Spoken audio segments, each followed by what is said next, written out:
Shalom semuanya. Aku senang banget dapat kesempatan ini, di mana aku bisa sharing tentang kebaikannya Tuhan. Jadi pertama aku sharing tuh sebenarnya Women's Talk itu 2 tahun lalu pas pandemik, bener ya. Dan pada saat itu tuh aku lihat apa ya, ibu-ibu berkumpul, semua ladies berkumpul dan berdoa bersama itu menurut aku itu luar biasa. Apalagi kita tahu datang dari background gereja yang berbeda-beda mungkin gitu ya. Karena aku percaya pada saat kita orang benar berdoa gitu, aku percaya rumah tangga mereka pun diberkati. Bukan hanya seorang ibu yang diberkati, tetapi rumah tangganya diberkati. Baik anak-anaknya, mertuanya, bahkan mungkin yang punya mantu, semuanya pasti merasa dampak yang luar biasa. Sebentar aku akan perkenalkan diri aku. Ada mungkin yang belum kenal sama aku mau berkenalan dulu nih supaya kita bisa saling tahu siapa sih yang kita lagi lihat gitu di layar kita. Nama saya Bonita, jadi saya tinggal di Makau dan aku akan kasih slide sebentar untuk perkenalan.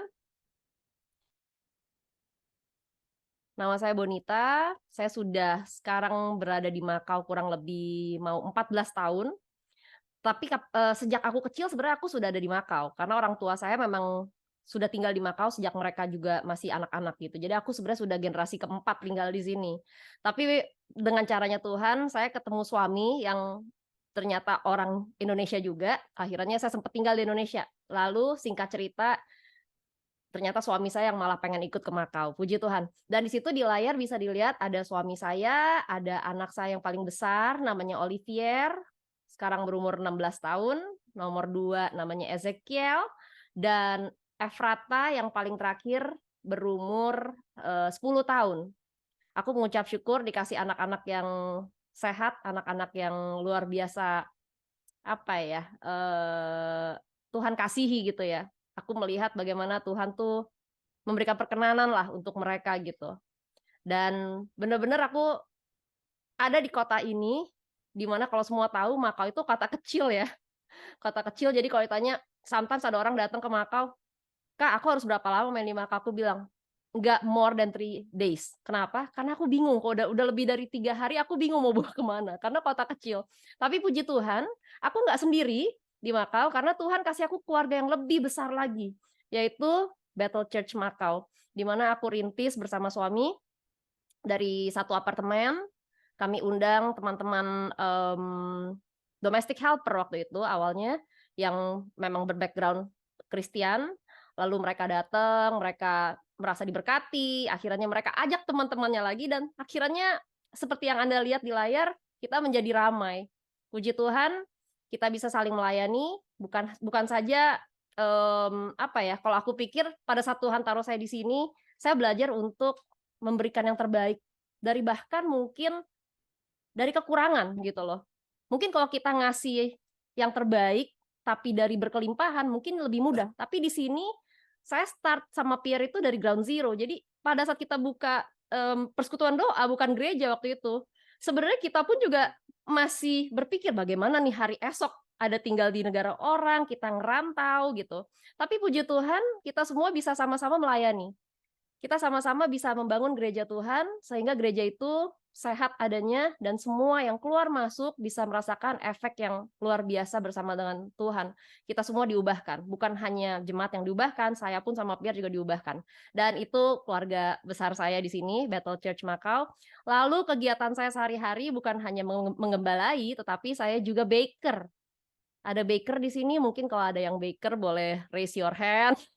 Sama-sama cuci loyang, sama-sama bikin buttercream, mainannya pertepungan. Jadi hari-hari saya bikin kue untuk birthday cake, untuk wedding cake. Dan puji Tuhan, Tuhan tuh ketemuin begitu banyak customer yang malah jadi kayak keluarga sekarang. Bahkan banyak kesaksian dari bisnis kue saya ini yang hanya rumahan sebenarnya. Itu saja yang saya mau kasih tahu tentang saya punya background. Nah, hari ini aku akan bahas hidup bebas dari pembuktian. Kenapa sih Boni ngangkat topik hidup bebas dari pembuktian? Karena kita tahu zamannya tuh sudah berubah ya.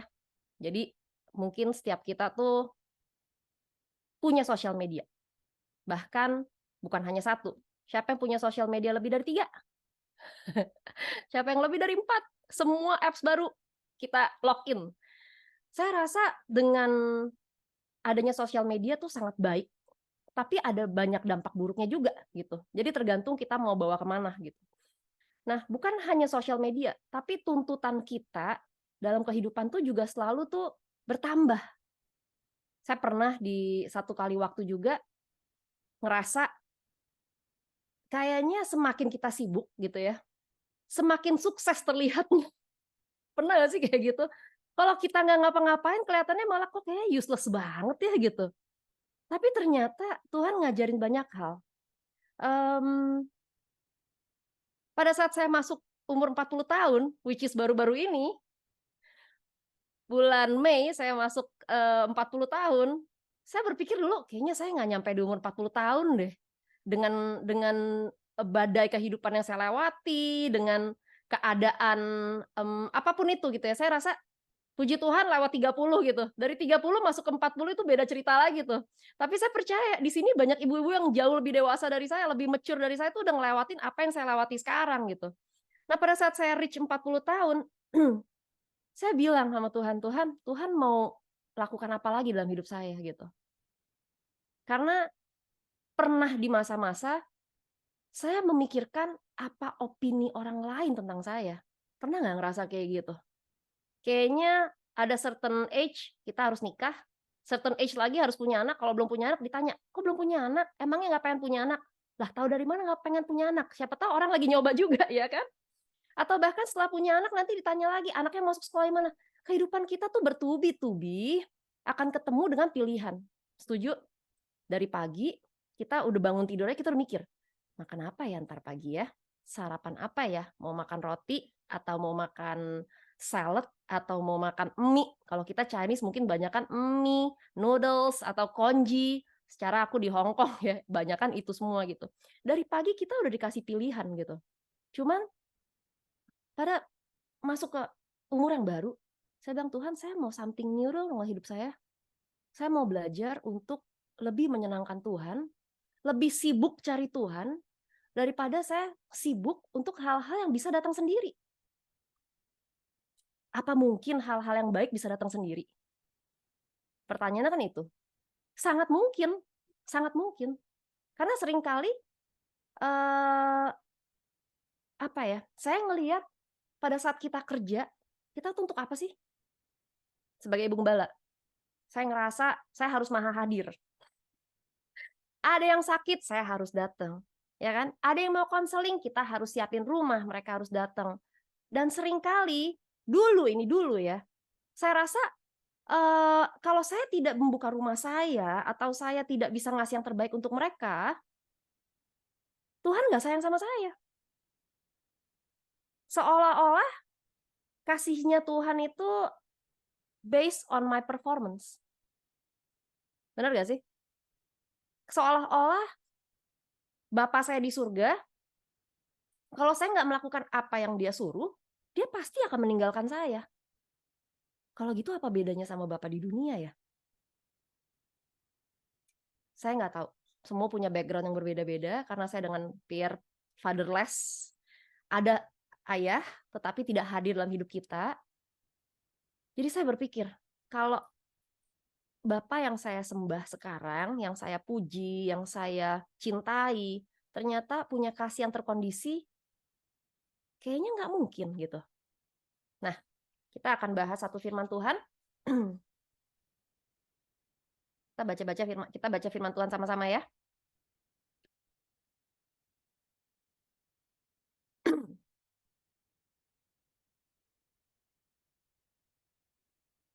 Oke, kita baca sama-sama. Sebab kamu tidak menerima roh perbudakan yang membuat kamu menjadi takut lagi. Di garis bawah itu ya, takut lagi. Tetapi kamu telah menerima roh yang menjadikan kamu anak Allah. Highlight lagi itu. Oleh roh itu kita berseru, ya Aba, ya Bapa. Roh itu bersaksi bersama-sama dengan roh kita bahwa kita adalah anak-anak Allah. Kenapa saya mau bawa firman ini? Karena firman ini membuktikan dalam kehidupan setiap kita seringkali kita tuh takut. Takut apa kata orang, takut apa kata komunitas kita. ketakutan kita besar banget, yang belum tentu orang punya waktu untuk mikirin kita, bener gak sih?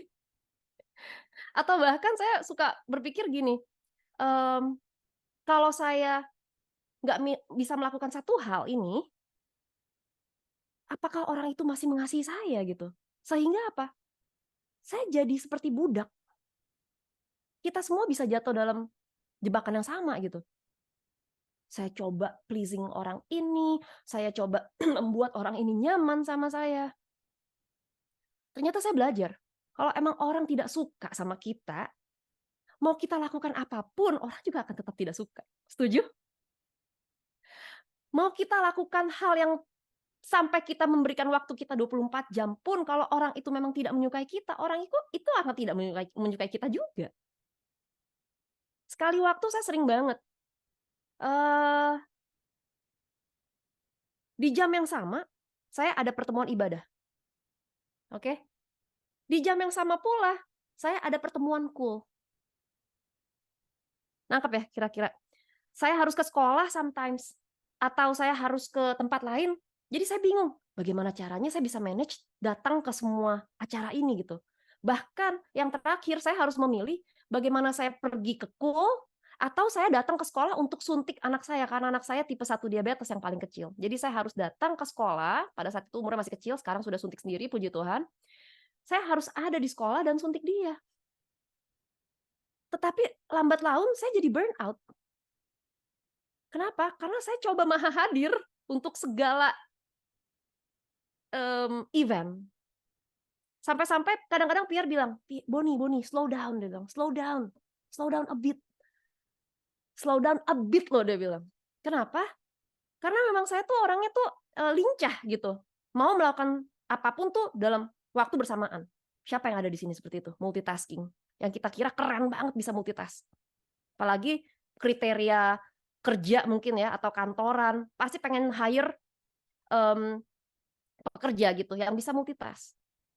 Ternyata saya belajar, by doing, that gitu, kita nggak bisa fokus sama satu pekerjaan dengan baik. Sampai-sampai saya bilang, mmm, saya datang suntik Evra, lalu setelah itu saya lari ke Cool. Dan itu jaraknya juga cukup jauh, saya harus lari ke sana. Karena saya nggak nyetir di sini. Suami saya nyetir dan suami saya sudah ada di Cool. Sampai akhirnya saya burn out. Pierre bilang gini, mmm, "Boni, nggak semua hal itu bisa kamu lakukan dalam waktu bersamaan, and that's okay." Dan pada saat dia ngomong sama saya seperti itu remind me of him. Him dalam arti huruf besar, Yesus. Mungkin Yesus pakai Pierre untuk bicara sama saya bahwa it's okay kalau kamu nggak bisa ngerjain semuanya secara bersamaan dengan status kamu ada gembala, baker, masih lakukan banyak hal lagi di luar, nggak apa-apa gitu. Yang penting semuanya finish it well, betul? Seringkali kita kasih yang terbaik aja pasti ada pro dan kontra. Iya apa enggak? Kita udah kasih yang terbaik, dibilang pencitraan. Capek udah kayak gini. Capek, bener-bener. Udah paling bagus kita bikin, dibilang pencitraan. Giliran kita nggak nge-post apa-apa di Instagram, ministrinya nggak ngapa-ngapain. Sama aja kan sebenarnya kan. Jadi kita punya kehidupan tuh sebenarnya memang nggak harus based on other people's opinion about us. Nggak perlu dengan opininya orang, tetapi opini Tuhan tentang kita. Boni, kamu dipanggil untuk ke Makau untuk melakukan ini, tugas yang aku sudah berikan untuk kamu. Oke? Dari yang tadi saya cerita bagaimana Pierre ngasih tahu saya untuk calm down, untuk ambil waktu, karena dia juga ingetin, mmm, orang yang tidak tenang, yang tidak bisa duduk diam, pasti bukan orang yang bisa berdoa. Setuju nggak? Dengan kita serabutan, akhirnya kita nggak punya waktu sama Tuhan. Yes, we have a lot of program di gereja. Ya, kita punya banyak hal yang kita lakukan, event-event kita. Semua teman-teman kita kemana, kita harus hadir gitu, kita harus ada. Tapi by the end of the time, kita kehilangan waktu kita bersama siapa? Bersama Tuhan, bersama anak-anak kita. Tahu-tahu Olivier udah gede sekarang. Betul nggak? Pas saya lihat dia udah lebih gede dari Pierre, saya ngeliat, gila, kemana aja aku kemarin ya. Walaupun aku juga udah melakukan yang terbaik gitu. Tapi sekarang aku lebih kayak cherish every little moment yang dulu nggak terlihat. Yang dulu kayaknya Kita harus melakukan event-event yang besar, yang kelihatannya jauh lebih berguna. Oh, kita sukses supaya kita bisa terlihat lebih mapan, lebih baik. Oh, ministry kita terlihat lebih lebih hebat gitu. Mindset seperti itu ternyata menyita, menyita, menyita diri kita. Menyita panggilan Tuhan malah yang sebenarnya Tuhan panggil. Saya pernah di satu momen juga ngerasa kayaknya saya sama Pierre lebih baik ada di Indonesia karena impact-nya jauh lebih besar daripada kita ada di kota kecil. Tapi praise God, Tuhan tuh selalu ingetin. Bukan banyaknya jiwa yang kamu pikirkan, tapi berapa banyak orang atau mungkin satu jiwa yang kamu kasihi dan kamu follow up dengan baik. Sebagai gereja saya rasa bukan berapa banyak jemaat ada di dalam gereja itu. Bahkan mungkin saja gembala tidak mengenal jemaatnya. Kita ketemu di gereja mungkin siapa gitu kan. Setelah itu kita juga nggak tahu dia tinggal di mana ya. Jadi saya rasa Tuhan tuh baik, melepaskan kita dari ketakutan supaya kita bisa melayani dengan nyaman, hidup dengan nyaman, tanpa approval orang, tanpa harus pleasing people. Banyak nggak people pleaser? Banyak. Dengan aku mengembalai selama mau 14 tahun aja, bertemu begitu banyak orang dengan motivasi yang berbeda-beda. Banyak banget. Tapi puji Tuhan, kita sama-sama mau diperbaiki gitu. Yuk, don't please me, don't please Pastor Pierre, nanti kamu kecewa. Betul gak sih? Don't please siapapun orang-orang yang mungkin memang kita kasihi, tapi nggak usah menyenangkan mereka. Senangkan hati Tuhan, karena once kita menyenangkan hati Tuhan, ada buah roh dalam hidup kita, aku jamin hidup kamu, hidup kita semua, hidup ibu-ibu semua di sini, udah pasti jadi berkat. Kenapa? Nggak ada iri hati, betul? Sabar, bisa mengendalikan diri, nggak ngegas terus. Kalau sekarang orang gitu bilangnya. Pertanyaannya cuma tanya konsumsi kita untuk berapa orang ya Bu? Nggak lihat tuh. Ya, di notes kan udah ditulis. Ngegas terus. Yuk slow down a bit yuk. Ya kita lanjutkan lagi.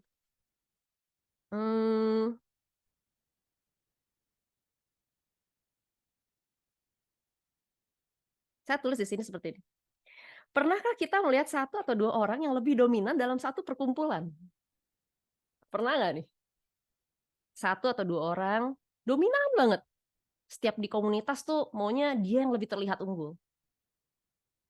Seolah-olah butuh sekali perhatian sehingga cukup mengganggu komunitas. Semoga bukan kita ya. Mencoba mengatur, mendominasi, memastikan dialah pusat dari atensi komunitas itu. Dulu, karena aku mengembalai di umur yang cukup muda ya, 27 tahun gitu, bawaannya tuh gemes. Ini orang ngapain sih kayak gitu gitu. Tapi sekarang nggak lagi, puji Tuhan. Aku coba melihat orang tuh dengan kacamata Tuhan, bukan kacamatanya aku. Kenapa ya orang itu bisa seperti itu ya? Kenapa ya dia bisa gampang ngomongin orang atau menghakimi orang, ngejudge orang, atau perlu banget di-approve sama semua orang? Ternyata ada background yang mungkin kita nggak tahu. Biasanya tanda-tanda orang seperti itu adalah orang-orang yang memang tidak mendapatkan perhatian. Makanya dia butuh sekali perhatian yang cukup besar supaya dapat approval, supaya bisa membuktikan bahwa dia itu layak loh disukai. Ibu-ibu, teman-teman, menuntut semua orang menyukai kita itu akan membuat kita letih. Karena pada saat kita menyenangkan si A, akan ada B dan C yang tidak suka. Tetapi pada saat kita belajar untuk menyenangkan Tuhan, sudah automatically kita pasti disukai sama orang. Kenapa? Karena orang nyaman ada bersama-sama dengan kita. Saat mereka duduk sama kita, mereka bisa mendapatkan solusi. Mereka tidak dikomplain doang atau dihakimi. Saya pernah ketemu begitu banyak orang yang komplain si A, si B, si C. Nggak apa-apa sih komplain, tapi saya bilang, ada solusinya gak Mbak? Jadi kalau mau komplain boleh, asal ada solusinya. Kalau ada solusinya, nggak apa-apa nih, kita duduk bareng nih, ngobrol bareng nih, berjam-jam juga nggak apa-apa. Tapi kalau ujung-ujungnya hanya untuk menjatuhkan orang lain, untuk meninggikan mutu, ya Buat apa ya? It won't last. Itu nggak akan stay long. Sudah pasti akan ada orang lain yang jauh lebih baik dari kita. Kita lanjutkan. Tadi di situ ditulis, bukan hanya kita diingatkan untuk tidak takut lagi, tetapi juga di ayat 16-nya, kita boleh memanggil Bapak, Abah, Bapak. Buat aku sama suami saya, Pastor Pierre, pada saat kita tahu kita punya Bapak, yaitu Bapak di surga, itu benar-benar membuka banyak hal dalam hidup kita. Karena kita nggak punya figur yang bisa kita teladani. Jadi pada saat kita melayani Tuhan, pada saat kita berjalan bersama dengan Tuhan, masuk ke dalam journey-nya Tuhan, itu tuh seperti ada guide, yaitu Tuhan sendiri. Dan ternyata kita tahu, walaupun kita nggak punya ayah di dunia yang mungkin bisa kita teladani, tetapi selalu Yesus ada di depan kita. Saya nggak ngerti, kalau saya dan Pierre tidak menemukan Yesus dalam arti kita sungguh-sungguh hidup dalam Tuhan, mungkin kita sudah berpisah. Kenapa? Karena kita dua-duanya anak paling kecil. Saya cewek paling kecil, walaupun setelah itu saya punya adik yang umurnya cukup jauh. Pierre anak paling kecil. Jadi setiap kita ngobrol dulu, setiap pas masa-masa pacaran, kita punya opini yang berbeda. Dan dua-duanya harus menang. Kenapa? Karena paling kecil. Tapi pada saat kita sudah mengenal Tuhan, pada saat kita tahu kita boleh memanggil Bapak, di saat kita bahkan belum layak loh. Belum layak. Kebayang nggak? Bagaimana kita bisa menghakimi orang lain, atau melihat kita lebih unggul daripada orang lain, padahal kita belum tentu tahu. Ternyata Tuhan punya purpose yang besar dalam hidup mereka. Tuhan mengajarkan kita untuk panjang sabar, karena anak-anak yang di dalam Tuhan sudah pasti diubahkan dan hidupnya bisa menjadi dampak yang baik. Amin. Yuk kita lanjutin lagi yuk.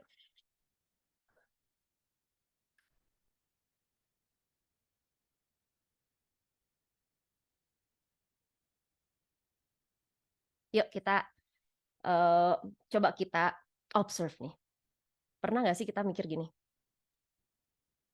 Apa ya sebagai anak yang bapak sama ibu kita pikirkan tentang kita? Apa ya yang anak-anak saya pikirkan tentang saya? Oh, Ibu Boni selalu ada buat jemaatnya. Betul? Oh, saya selalu ada di setiap event gereja saya. Oh, saya selalu ada untuk orang-orang di luar yang butuhkan saya. Tapi satu hal Tuhan ngingetin, start from family. Saya pernah berpikir loh, apa yang Olivier pikirkan tentang saya? Saya pernah malah sekali waktu dikomplain sama Olivier. Gara-gara hari Senin yang seharusnya kita bisa keluar jalan-jalan, sudah janji dia sudah pakai sepatu loh. Dia sudah pakai sepatu, dia masih umur mungkin 6 tahun. Enggak, 5 tahun. Adiknya masih kecil banget. Sudah pakai sepatu, sudah bawa backpacknya. Lalu tiba-tiba ada jemaat saya yang datang ke rumah untuk konseling. Yang belum bikin appointment, belum bikin perjanjian sama saya, tiba-tiba datang. Dan saat itu saya bilang, ayo masuk. Karena saya pikir orang ini sangat butuh untuk saya konselingin dengan Pierre gitu. Setelah orang itu pergi, singkat cerita, kita duduk hampir 4 jam. Tanpa kita sadari. Akhirnya saya masak, saya bikin makanan buat dia duduk, kita ngobrol segala macam. Sampai Olivia sudah duduk di sofa, adiknya sudah entah kemana, sudah ngeberantakin rumah lagi.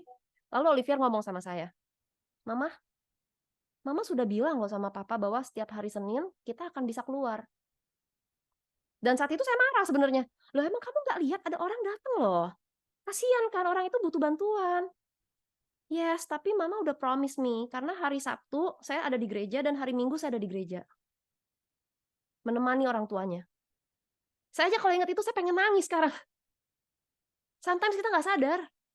Kenapa? Karena kita pikir Yang kita lakukan itu di luar itu jauh lebih important daripada apa yang di dalam.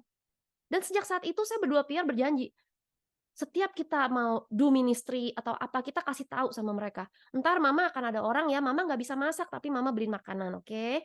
Atau hari Minggu depan kita pergi makan sama-sama. Mama janji sama papa janji kita nggak ketemu siapa-siapa ya, kita hanya sekeluarga aja. Sempat saya berpikir, apa artinya saya melayani begitu banyak jiwa-jiwa, tapi saya kehilangan anak-anak saya sendiri. Benar? Berapa banyak kita bisa lihat, mungkin ya, saya punya beberapa pastor's kids gitu, yang mereka nggak lagi ada di dalam gereja. Mereka harus ada, duduk, tinggal tenang, kita siapin mainan mereka, pokoknya tunggu dulu. Setelah kita melayani, baru ntar kita lakukan hal kita sebagai keluarga gitu. Dan itu ternyata, puji Tuhan, Olivier sampaikan isi hatinya, dan saya bilang sama Olivier, thank you for telling us, your feeling is valid. Perasaan kamu itu valid, gitu loh. Ya, kita coba perbaiki. Yuk kita lanjutkan. Saya bikin rangkuman simple nih. Bagaimana saya mendapatkan approval dari Tuhan. Ini sebenarnya untuk saya sendiri. Tapi pada saat kemarin Adria message saya, WhatsApp-nya ternyata dia bilang, Kak, topiknya ini nih, nothing to prove. Wow. Saya bilang, ayo, let's do it. Ini semoga bisa jadi berkat buat kita semua, bukan hanya saya. Yuk kita baca sama-sama ya. Saya akan share screen di sini. Yang pertama, yang mau screen cap juga boleh. Yang pertama, Tuhan Allah bukan Allah yang pemarah. Setuju? Tadi saya bilang, kalau Allah adalah Allah yang sedikit-sedikit ngambek, sedikit-sedikit marah, apa bedanya sama orang dunia? Apa bedanya sama bos kita di perusahaan? Apa bedanya sama ayah kita yang tidak mengenal Tuhan? Kalau saya nggak begini, Tuhan nggak akan begini. Tuhan tidak akan memberkati. Tuhan tidak akan memberi perkenanannya. Aku di sini ditulis Keluaran 34 ayat 6 nih, kita baca. Aku Tuhan adalah Allah yang penuh kemurahan hati dan belas kasihan. Kasihku berlimpah-limpah, aku setia dan tidak lekas marah. Wow. Pas saya baca ini saya lihat kasihnya Tuhan itu benar-benar unconditional. Tidak terkondisi.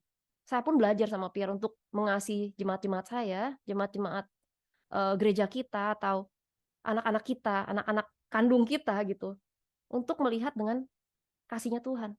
Mengasihi mereka bukan dengan tanda kutip harus melakukan apa yang kita mau. Apa bedanya sama manipulator? I'm sorry. Betul? Lalu kita lihat lagi. Nomor 2 sekarang. Kita lanjutin. Bukan tentang apa yang saya lakukan. Jadi Tuhan tuh ternyata bukan mengasihi saya karena Bonita sudah melakukan titik, titik, titik, titik, titik. Isi sendiri. Oh, karena Adria sudah melakukan titik, titik, titik, titik. Baru Tuhan mengasihi dia. Enggak. Jauh sebelum saya mengenal Tuhan, dia sudah memilih saya dan mengasihi saya. Bukan karena saya kenal Pierre, lalu saya kenal Tuhan, setelah itu Tuhan mengasihi saya. Enggak. Jauh sebelum saya mengenal Pierre, sebelum saya mengenal ibu mertua saya yang mendoakan saya, calon mantu yang paling nakal mungkin. Dia sudah mengenal saya dan sudah mengasihi saya. Kita lanjutin. Yang ketiga. Tetap percaya bahwa dia melakukan semua kebaikan untuk kita. Tetap percaya, dibilang, bahwa dia melakukan semua kebaikan untuk kita. Tapi Kak, atau tapi Bon, yang aku lalui ini lagi nggak enak loh. Lagi kayaknya aku ditaruh di titik dasar yang seolah-olah Tuhan nggak ada buat kita.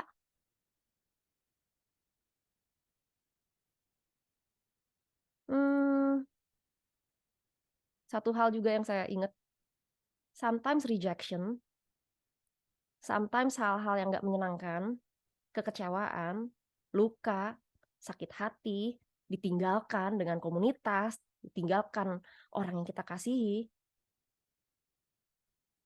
itu leads to redirection-nya Tuhan.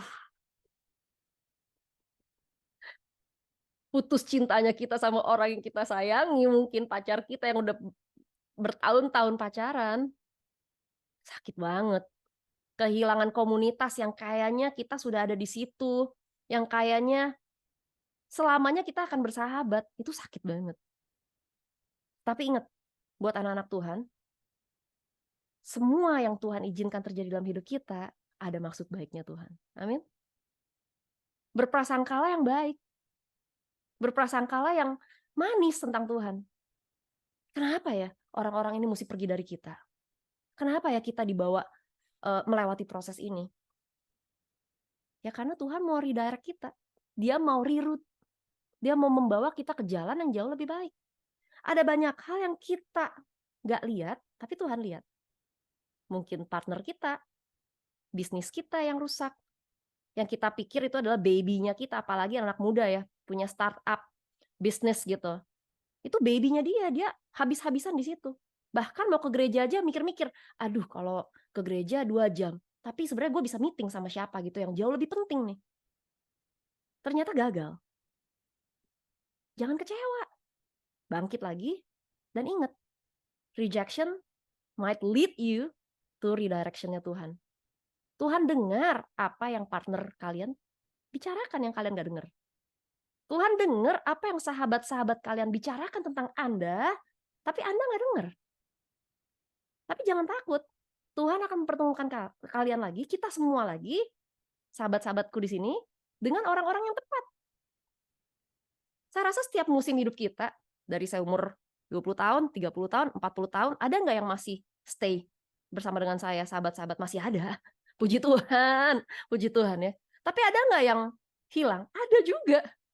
Nggak harus marah juga. Kenapa? Karena saya belajar berdamai sama diri saya. Saya pun bertumbuh, saya pun berubah. People do change. Yang nggak berubah cuma Tuhan. Bener? Kalau kita nggak berubah dari dulu, sekarang, dan selamanya, jangan-jangan kita apa? Orang-orangan ini kali, kayak di Madam Tussauds. Ya nggak? Cara pikir kita berbeda udah. Hangout sama sahabat-sahabat yang belum menikah, yang masih bisa jalan-jalan. Tapi ternyata ada anak kita yang harus kita kasih makan di rumah, harus kita duduk bikin PR sama dia. Kita nggak akan bisa deh pleasing semua orang. In the end kita akan burn out. Dan pada saat itu burn out, untuk bangkit kembali itu sulit banget nantinya. Lebih baik memang Tuhan redirect kita. Pertemukan kita dengan orang-orang yang memang pantas dalam musim hidup kita yang baru. Amin. Yang terakhir, nomor 4, stop overthinking. Stop overthinking nih. Siapa yang sering overthinking di sini? Biasanya mama. Aku juga pernah kok. Stop overthinking nih. Roma 8 ayat 5 nih. Sebab mereka yang hidup menurut daging memikirkan hal-hal yang dari daging. Mereka yang hidup menurut roh memikirkan hal-hal yang dari roh. Yuk kita pikirkan apa yang baik buat roh kita. Bukan hanya untuk social life kita, tapi roh kita juga diperbaiki. Yesus sudah mengatur masa depan kita dan anak-anak Tuhan. Tidak harus bersusah-susah menjilat, berkompromi hanya untuk mendapatkan sesuatu. Dan pasti dia sendiri yang akan mengatakannya, bukan siapapun. Goal hidup kita. Pernah nggak kita melihat orang yang selalu menanyakan, nanti aku mesti gimana ya? Atau bahkan selalu menunggu orang lain memberikan prophesy tentang dirinya. Bukan jelek sih, bagus. Aku juga pernah diprophesy, tapi selalu aku tes apakah itu dari Tuhan. Karena tidak mungkin prophesy itu bisa disampaikan tanpa Tuhan mengkonfirmasinya terhadap aku. Benar ya? Kalau kita selalu menunggu perintah orang atau siapapun, yang kita juga tahu bahwa sebenarnya yang bisa mempromosikan diri kita itu hanya Tuhan. Hanya Yesus. Yes, we have to obey. Tetapi bukan berarti kita harus menunggu perintah orang lain. apa yang harus kita lakukan dalam hidup. Saya yakin banget, Yesus itu Allah yang berbicara soalnya. Dia bukan Allah yang diam, Allah yang tidak memberikan guidance-nya buat kita. Enggak, dia enggak kayak gitu. Nah yuk kita sama-sama yuk coba semakin peka aja. Tuhan mau apa dalam hidup kita? Amin. Itu 4 hal yang saya pakai untuk bagaimana saya mendapatkan perkenalannya Tuhan. Mungkin bisa kita pakai sama-sama buat yang lain juga. Supaya kita bisa hidup lebih bebas dari approval manusia. Lebih ringan lah. Melayani jauh lebih ringan. Setuju gak? Yuk kita lanjutin ya. Saya mau kasih lihat slide Yusuf di sini. Semua tahu cerita Yusuf, saya suka banget cerita ini, dan saya rasa ini sangat cocok untuk saya bawakan dengan topik ini. Kalau kita semua tahu, Yusuf itu anak yang paling dikasihi. Dari 12, dia sangat dikasihi, dan sangat terlihat memang ayahnya jauh memberikan perkenanannya kepada Yusuf dibanding yang lain. Singkat cerita, pada saat dia punya mimpi itu dibagikan ke saudara-saudaranya dan ke ayahnya. Apa yang terjadi? Banyak sekali orang yang menertawakan. Banyak sekali orang yang merasa insecure akhirnya. Apa iya mimpi dia seperti itu? Lalu apa yang terjadi lagi? Dia dijual. Dijual sama siapa? Sama sahabat-sahabat yang enggak, sama darah dagingnya sendiri. Kakak-kakaknya. Ya. Pada saat dia dijual, singkat cerita, dia harus menjadi budak. Dia harus melewati masa yang sangat sulit. Tapi satu karakternya yang saya lihat luar biasa, yang menjadikan dia akhirnya mempunyai peranan yang sangat penting. Apa? Dia nggak blame. Dia nggak blame kakak-kakaknya. Kita nggak mendengar dia mengutuki keluarganya atau siapapun itu. Pada saat kita lihat di sini ya, cerita tentang Yusuf ini, Yusuf memberitahukan mimpinya kepada sahabat-sahabat, kepada kakak-kakaknya dan orang tuanya. Kita bisa coba relate sama diri kita. Berapa banyak mimpi yang kita kasih ke orang lain, kita kasih tahu, aku mau bikin ini nih, aku mau bikin itu nih, aku punya goal di tahun sekian aku harus seperti ini, dan orang lain tertawakan. Aku belajar untuk kalau bisa keep your dream untuk dirimu sendiri dan orang-orang yang memang mensupport kamu. Karena nggak semua orang itu ada di kapal kita. Setuju? Pada saat Yusuf dijual, Yusuf harus melewati hal-hal yang sulit. Sampai singkat cerita, ternyata Tuhan pakai kesulitannya, prosesnya yang sangat sangat unfair gitu ya, untuk menolong keluarganya sendiri. Itu amazing banget. Ingat gak pada saat keluarganya datang mengunjungi dia untuk meminta bantuan karena masa kelaparan tiba, Yusuf nggak memaki-maki kakak-kakaknya, bahkan dia pretend, dia belaga bahwa dia itu bukan adiknya. Dia mau lihat apakah kakak-kakaknya masih bengis, apa masih jahat. Mereka datang berberapa? Bersepuluh. Ditanya, yang mana yang ada yang paling kecil sebenarnya? Kayaknya kamu masih punya satu saudara lagi, di mana dia? Oh, dia ada di rumah gitu. Dan pada saat dalam pembicaraan mereka bisa lihat bahwa Yusuf itu punya kasih yang besar. Dia nggak menuding-nuding, dia cuma bilang, oke, ada satu yang ditahan, yang lainnya dibiarkan pergi untuk membawa adiknya kembali ke dia. Singkat ceritanya lagi, pada saat memang semua sudah berkumpul, dia baru kasih tahu bahwa dia adalah Yusuf yang kalian jahati, yang kalian jual, yang kalian lupakan. Pernah nggak kita ngerasa dilupakan? Padahal kita sudah melakukan hal yang terbaik. Saya nggak tahu, mungkin dalam pekerjaan kita, kayaknya kita melakukan jauh lebih besar daripada kolik kita, daripada rekan pekerja kita. Tapi kita nggak dilihat. Kita terlihat malah bahkan tidak berbuat apa-apa gitu. Jangan khawatir. Tuhan Yesus tahu kapan waktunya kita dipromosi. Nih, ada satu hal yang saya juga ingat pada saat sebentar ya, saya ambil handphone saya. Kita mau baca sama-sama nih. Pada saat saudara-saudaranya dibantu sama Yusuf, Firaun mendengar bahwa saudara-saudara Yusuf telah datang. Ia berkata kepada Yusuf, biarlah mereka membawa kereta-kereta dan pergi mengambil ayah mereka dan keluarga mereka, lalu kembali lagi kemari. Saya akan memberikan kepada mereka tanah yang terbaik di seluruh Mesir. Wow, yang Yusuf lewatin itu emang gak enak. Tapi Yusuf membawa the whole family untuk diselamatkan. Amin. Kita lanjutkan. Saya mau berbagi sedikit sih tentang mami saya ya, tentang ibu saya yang saya baru kehilangan di tahun 2020. Mami saya tuh, ibu saya tuh terjebak dalam pernikahan, terjebak nih ya, dalam pernikahan 17 tahun yang tidak menyenangkan. Kenapa tidak menyenangkan? Ayah saya bukan orang yang mengenal Tuhan. Lalu ayah saya bukan hanya melukai hati mami saya, tapi ayah saya melukai tubuh mami saya. Almost every day. Jadi bukan hanya luka hati nih yang nggak kelihatan. Setiap hari pulang sekolah kita bisa lihat luka memar yang baru yang mami terima. Dan saat-saat itu, karena mami nggak punya komunitas yang tepat, karena itu saya selalu menganjurkan, yuk kita reach out sama ibu-ibu yang lain yuk, supaya kita nggak tahu apa yang mereka lewati nih gitu.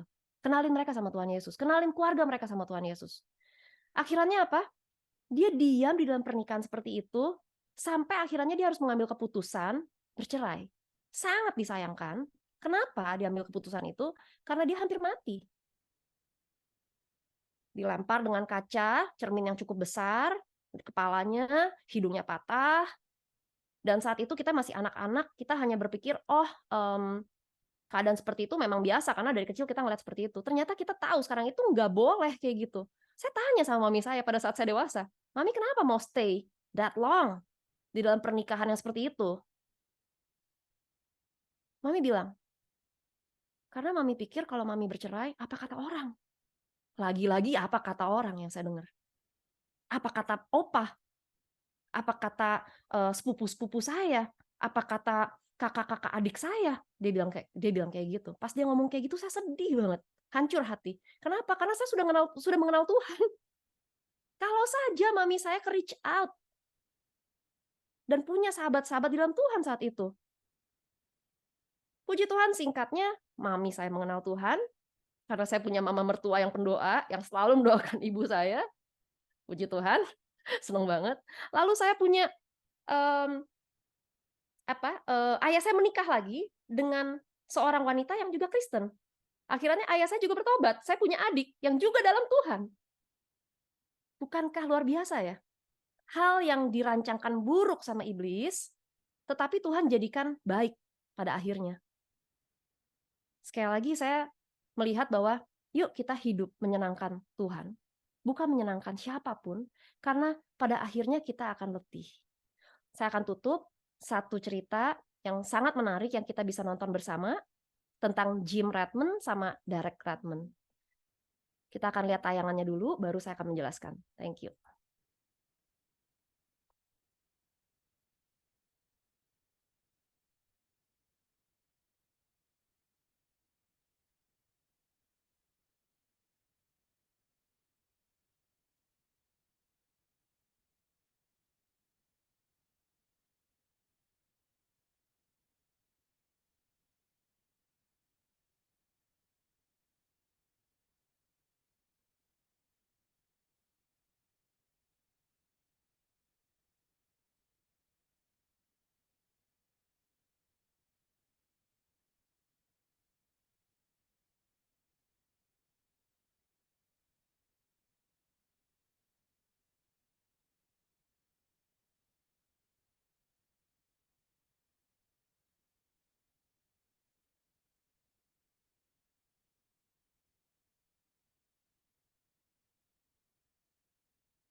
Oke, kita udah lihat ya tadi ya, video itu adalah Derek Redmond, pelari dari Inggris yang sudah memenangkan 4 kali Championship World. Tetapi ada satu event di mana tahun 92 di Barcelona dia cedera. Pada saat dia cedera, di saat dia dalam pertandingan, kita lihat ayahnya turun dari bangku penonton. Puji Tuhannya ayahnya duduk tidak terlalu jauh. Saya gambarkan itu seperti Tuhan Yesus dalam hidup kita. Dia nggak jauh dari kita. Kok bisa tepat ayahnya duduk tidak terlalu jauh dengan stadion yang segitu besar. Lalu ayahnya turun ke bawah, dia memapah anaknya, dengan beberapa orang sudah membawakan stretcher. Ayo kita gotong anakmu untuk naik ke stretcher saja, kita bawa keluar dari track. Tetapi ayahnya bilang apa? Go. Leave him alone. Sama seperti Yesus dalam hidup kita. Dia ingatkan sama semua iblis atau sama semua hal-hal badai yang besar, leave them alone. I am here. Dia ada di situ. Dia papah anaknya, walaupun anaknya bilang, sebenarnya ada perkataan, kalau kita baca biografinya, Derek Redmond, ada pembicaraan dia bersama bapaknya pada saat dia dipapah. Dia bilang sama ayahnya, ayah, biarlah saya sudah sampai sini saja, karena dia juga udah sakit, sudah tidak bisa berjalan gitu. Karena setelah case Barcelona, dia berhenti menjadi pelari, tetapi dia terus Tuhan pakai untuk menjadi pembicara yang luar biasa. Lalu apa yang papanya bilang sama dia? Son, there is nothing to prove. Tidak perlu kamu membuktikan apapun sama siapapun. Ayahnya seolah-olah hanya berkata, finish this race. Seolah-olah Yesus berkata kepada kita semua, yuk finish this race. Kenapa? Tidak perlu membuktikan iman kita sama orang lain. Tidak perlu memberitahukan kepada semua orang kehebatan kita juga. Karena in the end, approval yang dari Tuhan jauh lebih besar daripada approval manusia. Apapun yang kita bisa achieve, bisa dilupakan. Bisa ada orang yang jauh lebih hebat dari kita. Tetapi orang tidak bisa melupakan apa yang kita lakukan terhadap dirinya. Amin.